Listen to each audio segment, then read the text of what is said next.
بسم الله الرحمن الرحيم بناوي خداي بخشند ومهربان لم يكن الذين كفروا من أهل الكتاب والمشركين منفكين حتى تأتيهم البينة ئەوانەی بێباوەڕ بوون لە خاوەنی کتێبەکان لەگەڵ مشریک و هاوڵگەران وازیان لە بیر و باوەڕی خۆیان نەهێنا هەتا بەڵگە و نیشانەی ڕوون و ئاشکرایان بۆ نەهات دەربارەی دواهەمین پێغەمبەر. رسول من الله يتلو صحفا مطهرة ئەویش پێغەمبەرێکە لەلایەن خودداوە کتێب و نامەی پاک و بێگەردیان بەسەردا دەخوێنێتەوە کە قورئانە. فيها كتب قيمة چەندەها پەیامی پڕ لە ڕێنمووی بە نرخی لە توێدا هەیە.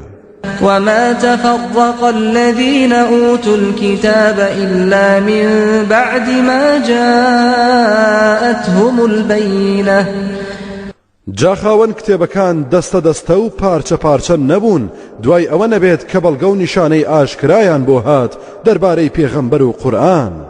وما أمروا إلا ليعبدوا الله مخلصين له الدين حنفاء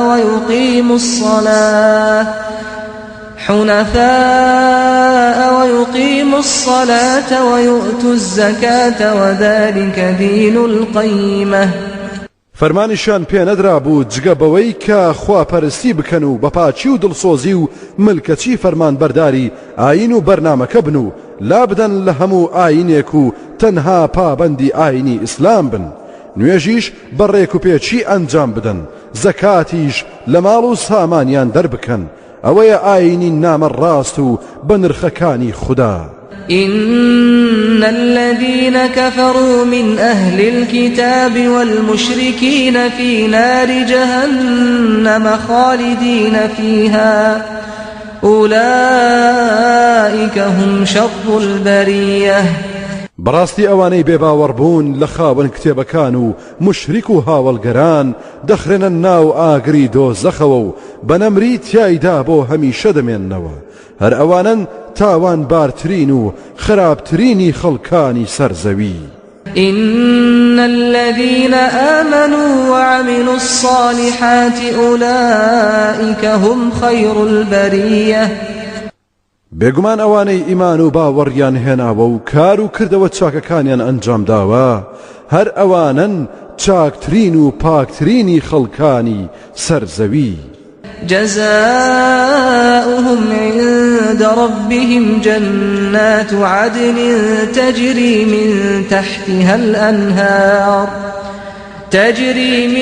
تحتها الأنهار خالدين فيها أبدا رضي الله عنهم ورضوا عنه ذلك لمن خشي ربه. دەشتیان لای پەروەردگاریان بەهەشتی پڕ لە باخی چڕە کە کۆشک و تەلارەکان تیایدا ون بوون.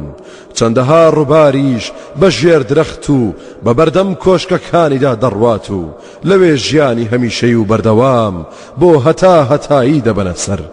ئەوانە خوددا ڕازیە لێیان ئەوانیش لەو ڕازین.